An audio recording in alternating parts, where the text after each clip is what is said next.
Hello friends, तर चला आज वेळ न घालवता आपण आपल्या रेसिपीकडेच वळूयात. तर मी इथे थोडेसे तांदूळ आणि मूग डाळ घेऊन त्याच्यात पाणी टाकून भिजत ठेवले. तुम्ही तुमच्या बाळाच्या आहारानुसार त्याची क्वांटिटी ठरवून घ्या आणि भिजत ठेवा.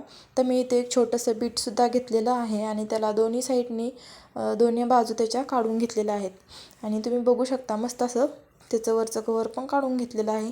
तर मस्त आपला लाल लाल दिसतोय तो बीटरूट. मस्तपैकी मी त्याला परत कट पण करून घेतले छोट्या छोट्या पीसेसमध्ये.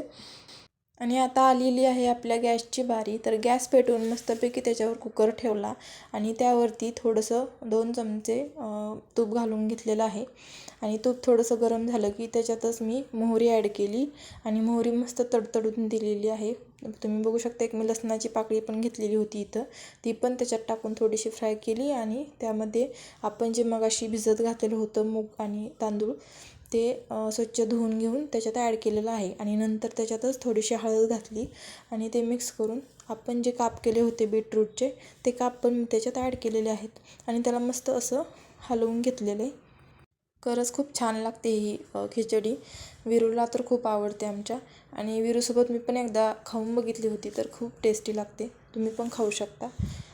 आणि शिवाय ही एकदम पौष्टिक खिचडी पण आहे, कारण याच्यामधून आपल्याला मूग डाळ पण जाते आणि बीटरूटसुद्धा जाते. आपल्या बाळासाठी तर एकदम हेल्दी आहे ही रेसिपी.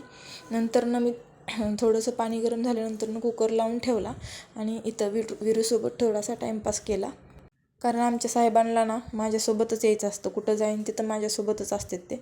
आणि मग तिथलं आवरून घेतलं तोपर्यंत इकडे एक 2-3 शिट्ट्यांमध्ये मस्त शिजतं आहे बीट पण आणि मस्त खिचडी पण रेडी झालेली होती. इकडं तुम्ही बघू शकता मस्त सगळं शिजलेलं आहे. आणि बीटरूट खास करून बीटरूट शिजायला हवं व्यवस्थित, ते बघून घ्यायचं. 3 शिट्ट्यात मस्त शिजून जाते बघा.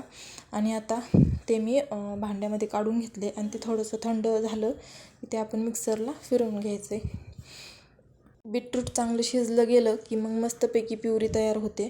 त्याच्यामध्ये बीटरूटचे असे सॉलिड थोडंसं राहिलं नाही पाहिजेत, नाही कारण ते बाळाच्या परत घशामध्ये पण अडकू शकतं. त्यामुळे एकदम छान शिजलेलं आहे आपलं बीटरूट बघू शकता आणि एकदम स्मूथ प्युरी तयार झालेली आहे.